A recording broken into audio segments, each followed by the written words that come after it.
Hey there, welcome to the REI Conversion Podcast, where each episode we discuss strategies and digital tools to help you launch, automate, and scale your real estate investing business. Learn how to run your investing business remotely, find out ways to automate your business to better utilize your time, and learn what other successful investors are implementing so you can get to the next step closer to your investing goals. And I'm your host and founder of REI Conversion, Jesse Kwong. Hey, how's it going? It's Jesse here from the REI Conversion Podcast. I've got another guest with me here today. His name is Brent Bowers. You may have heard of him. He is from the very popular podcast of Wholesaling Inc. and also runs the Landsharks.com, a coaching program for land specifically. And I'm very honored to have Brent here share his story and his transition over from the wholesaling side of things over into land. Now, this podcast episode is brought to you by REI Conversion. If you are looking for a system to help you scale and systemize and really have processes in your business. And this is whether you're starting out or are very experienced already. Having processes is going to allow you to actually grow and get to that next step of your business. Make sure you check out reiconversion.com/pebble. That is REI Pebble, a system to really help you scale and systemize on your land investing business. You can go ahead and hit book a demo. It'll actually be a demo with me. We'll talk about things like how do we centralize data? How do we centralize processes? How do we actually automate certain things? Now, you're not going to do this right out the gate once you get started, whether you're an experienced land investor or even beginner, but it's going to give you that room and you're going to start building the foundation of having centralized data, and then taking that next step, whatever that step looks like in terms of automations or running a more fluid land investing business, all the way from acquisitions and buying property to marketing and selling properties to following up with leads, both buyers and sellers. Nonetheless, go ahead and head over to reiconversion.com/pebble, book a demo with me personally. I am actually going to hop on the call. I think a lot of people are surprised that, oh my God, it's actually Jesse that comes out. Yeah, it would be me. Who else would it be? Other than that, enjoy this podcast episode here with Brent Bowers of the Landsharks, and I hope you get a ton out of this episode. Cheers. Hey, how's it going? It's Jesse here from the REI Conversion Podcast. I've got a special guest here with me today. I actually heard of him quite a bit, and I finally got a hold of him. Brent Bowers of the Landsharks. How you doing, Brent? I'm really good, man. I think they're all special guests, so I hope you're not just saying that to make me feel special. No. But really, I've heard your name quite a bit, and I've been meaning to get a hold of you, and it's finally great that we've connected. Brent, you're obviously a land investor, but I want to actually dial the clock a little bit back here and talk about where and how you sort of got started with real estate, and you're also part of Wholesaling Inc, which is huge. I'd love to talk a little bit about that. So first of all, why don't you introduce yourself to us and tell us a little bit about how you got started with real estate investing. Yeah, absolutely. Thanks for having me. My name is Brent Bowers. I bought my first rental property in 2007. Right after I got my real estate license, I actually thought I needed a real estate license to be a great real estate investor. Then 2008, 2009 happened to me, and I just kept getting kicked in the teeth. And I wish I would have known then what I know now, because I would have went on a buying spree.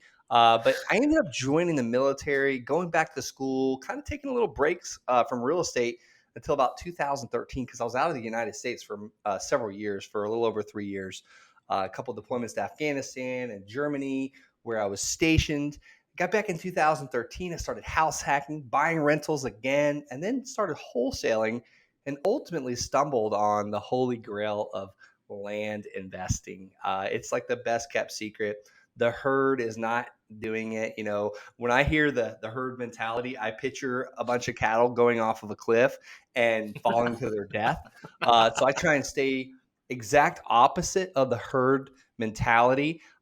Did really well doing it, created a lot of financial freedom and time freedom, was able to get out of the military and live life on my terms now. And now I teach people how to build businesses around it, and live, with financial freedom and time freedom and geography freedom. And I really enjoy doing that.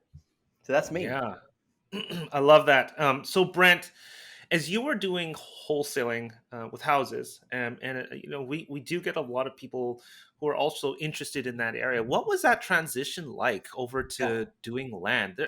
I mean, when I've spoken to wholesalers, and I've done a little bit of wholesaling in my past as well, there are some fundamental differences and some kind of mindset changes too. But can you sort of, in the front, you be able to just pull it out of your head right now? What sort of differences do you sort of recall coming over from wholesaling into land? Yeah, I'll tell you. It's 2017. I've wholesaled several houses by this point, making great money. I'm noticing the market is being flooded with a lot of wholesalers coming into the market. Like every time I turn around, there's a new wholesaler. So I also was noticing that I'm having to spend more and more and more money on mail and marketing and cold calling and texting. And I'm doing signs and like all these things to get leads to come in. And I mean, I had a great product. You know, Tom Kroll was my mentor with Wholesaling Inc. So he showed me the best path to set up a, wholesaling business. But I'm also an Army officer working 12, 13-hour days. So I'm building a team to help me with this. And I was searching for answers because I was still searching for answers because now I had a huge why. I had just had my first baby. And I was on, like I said, training and always deployed, always away, always in the field. Now I have a baby at home that's I'm not getting to see, plus a new wife that, I was fairly newlywed as well. And now I had a huge why. And at that time, I didn't realize why my why was so big. I didn't really understand the why. Everyone talks about your why. But looking back, I realized that my why was I need to get the heck out of the military because I want to be home more often. So my why was to get an automated business that was going to basically replace the income I was making in the military. And when I say automated, I meant like what I mean by guaranteed every single month. My expenses are $6,000 a month, so I wanted to make 9,000 to absolutely cover it and have a little bit of play because I didn't want to get out of the military and be broke. Because like I might as well just stay because all my needs were met. So I hit $9,000 a month consistent income by about month 9 with just land notes coming in where I would seller finance my land. So the transition to answer your question was, land was simple. It was easy. There was no foundations to fix or roofs to repair or sewer lines and all that stuff that I'd experienced in my rentals and my wholesaling houses. And there was virtually no competition. Yeah.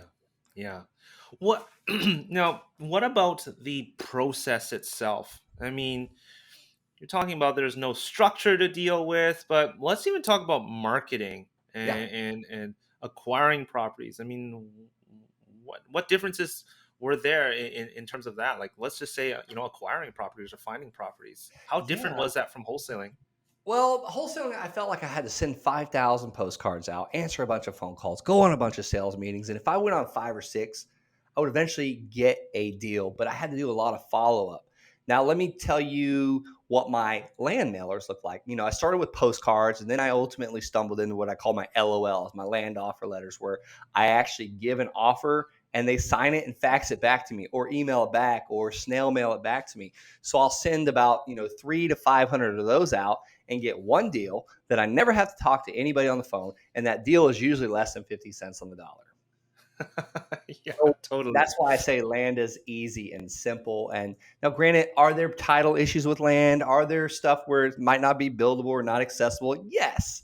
I'm not just buying this stuff sight unseen. I've made a lot of mistakes doing it, but luckily I was getting the stuff at like 10 cents on the dollar. So the margin of safety was massive and it allowed me to dig myself out of holes sometimes. For sure. So coming over again, transitioning over, all this stuff sounds great. It's you deal with a lot less. It's a lot more simple, and you can automate a lot of this stuff. You can run it from anywhere. Was there anything that took you by surprise that actually was a little bit more challenging, or you didn't realize when dealing with land compared to houses? In the beginning, yes, and this sounds so stupid for me to say this out loud, but when I was just starting out, I would buy the stuff at like 50% of the assessed value. And let me tell you, I don't buy stuff at assessed value anymore. It doesn't matter what's assessed at. That's how they pay the firefighters and the police officers and the first Right. responders. That's taxes, but I would pay like half the assessed value which was really getting me the land at like 10 cents on the dollar ultimately. Now, not all counties add up to that, but so I would just say, okay, land's worth 33,000. They're saying the assessed value is 6,600. I'm going to buy it for half of that, which is 3,300, right? And the land's worth 33,000. That's about a 90% difference, or I'm buying it at 10 cents on the dollar. I would just buy it sight unseen.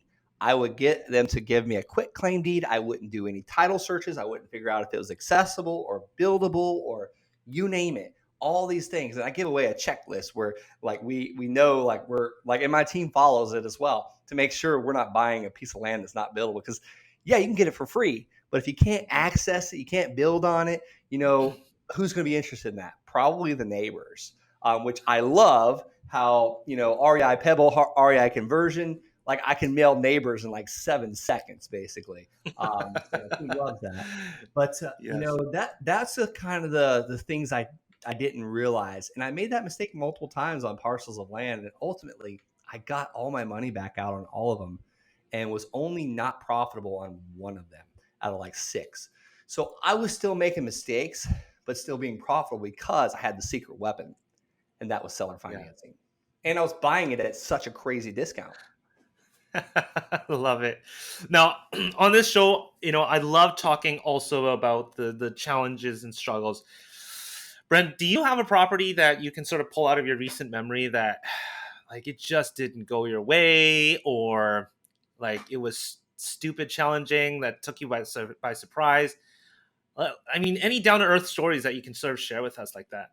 Yeah, I'll give you one right now. We bought this piece of land for like $16,000. Actually, I now have two that come to mind, but one I was dealing with just today. We bought it for 16,000, and it's worth like 50. So we thought. So I was like, no brainer, right? 15, 30, 45. Like we're getting it like less than 1/3 or maybe 30 cents on the dollar. And we already And had someone. you figured out is worth 50,000 through comps and stuff like that? Yes, exactly. A city lot in Colorado Springs, no brainer deal, right? We already had someone lined up. They were actually going to pay the $16,000 down.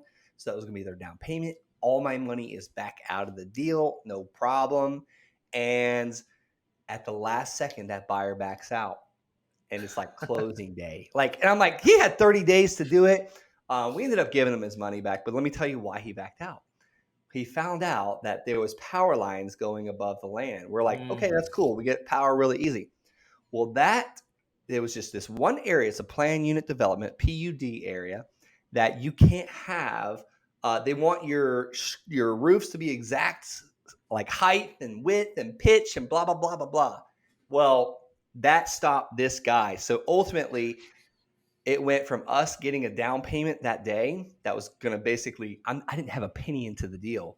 And we're going to get $500 a month for like the next 60 months at 12% interest, blah, blah, blah.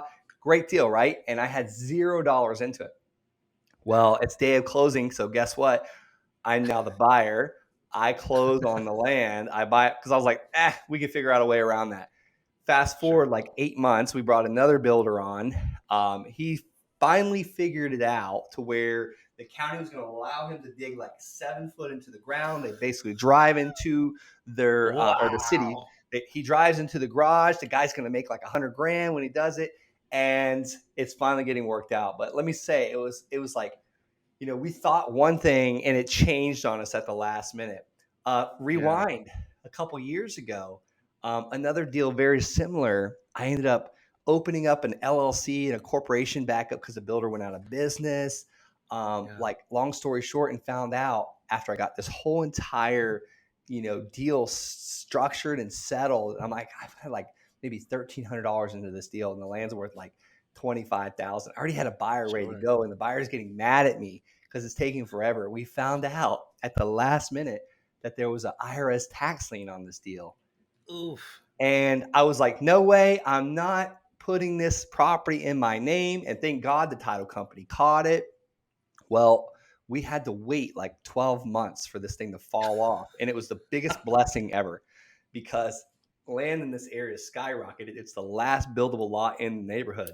Oh and I sold boy. it for like 3 times that amount. But I'm still getting paid every single month from that one land deal. So you asked me for 2 struggles, and I just gave them to you, but they still have turned into profit. Yeah.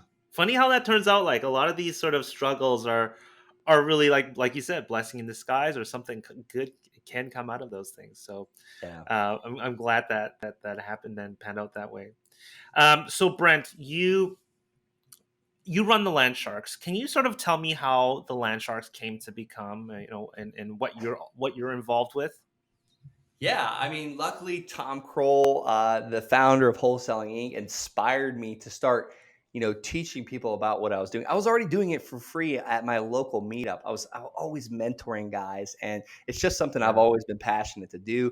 But we started a course called the Land Sharks, where it gives you the step-by-step action steps to take, what to do, when to do it. And each week we have a support call where we can break down deals and share wins. I'm like always ringing the victory bell. Probably just blew some I love eardrums it. there, but and it's just a great environment. And we've got students making $100,000 a month, $100,000 a week. I literally just had a CEO of a hospital leave his job and retire, and I had the blessing of being able to hire his executive assistant, that's now working with me, and she's been improving our company.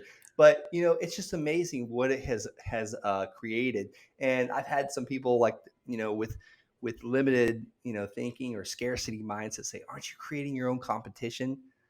And I never really thought about that. And then I ultimately told him, no, I'm not, because we just had a guy that used to be a competitor in the housing business with me, that we got into land. We trained him with the Land Sharks with Wholesaling Inc.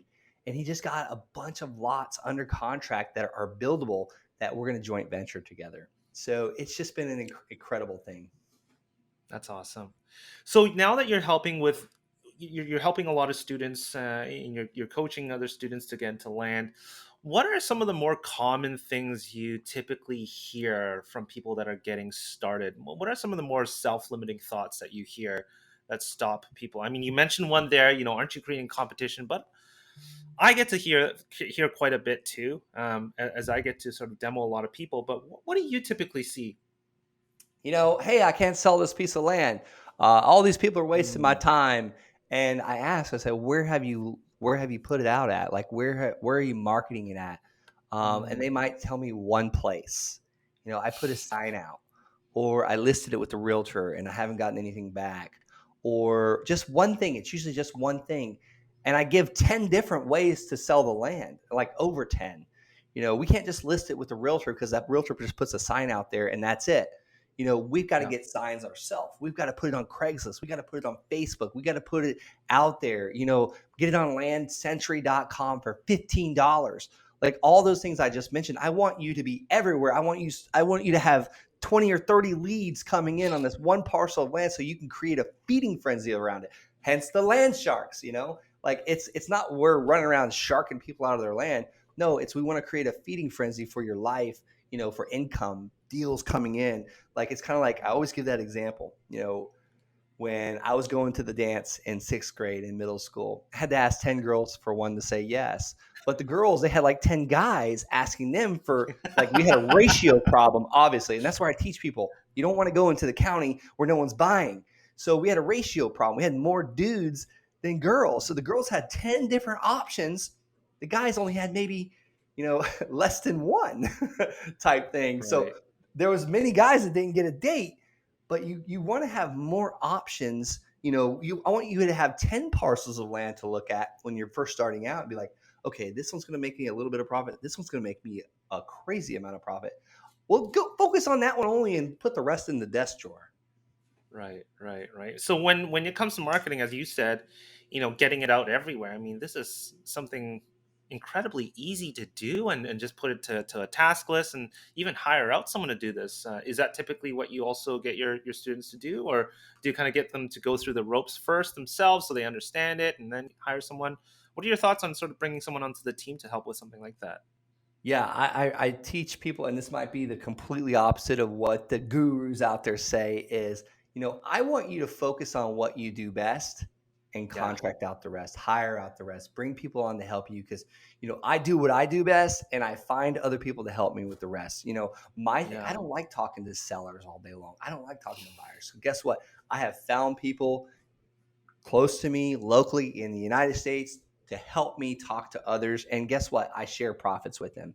They're paid on commission. If they don't go out and hunt and kill, they don't eat, basically.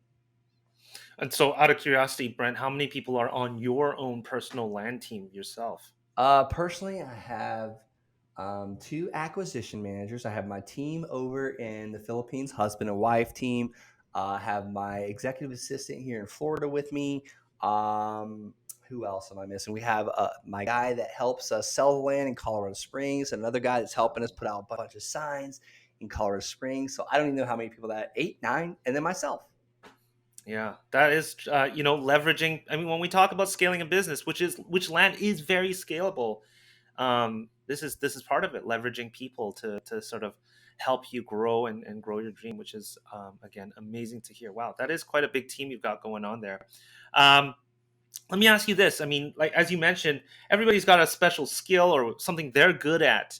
Um, what do you feel you're particularly good at within the land space or within your land business that and everything else you've hand out? What do you enjoy doing in your own business? Taking action. Action takers are money makers. Anything in specific though? Yeah, I motivate others to take action. I get my team to take Wow, action. got you. We had our sales stand-up call today, and I don't get on every one of them, but I try Yeah, to. I try and get on most of them.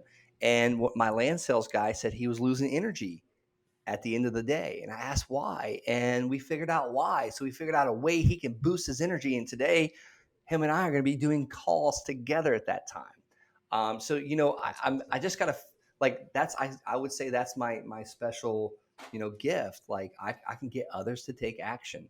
Not just me. If it's just up to me, then I'm gonna be bored and lonely and eventually depressed. And you know a business owner that I'm not really a business owner. I'm really just like a solopreneur, and I kind of bought Right. my job. I don't want to do that. I want to be a business owner, not an operator. Right. Brent, I'm sure there's going to be a lot of people who are listening. Maybe they're wholesalers or just learning about land who want to learn more about the land sharks and what you're involved with. So, first of all, let's talk about land sharks. Where can they find you and what can they expect when they sort of join a coaching program like yours? Super easy. They can head on over to the landsharks.com, schedule a call. If you want to check me out on YouTube, go to YouTube and search Brent Bowers. Like I'm trying to blow that YouTube channel up. Every day of the week, a video comes out talking about land. I love it. I Excuse me. love it. And And then are then, you on? yeah. So, go ahead.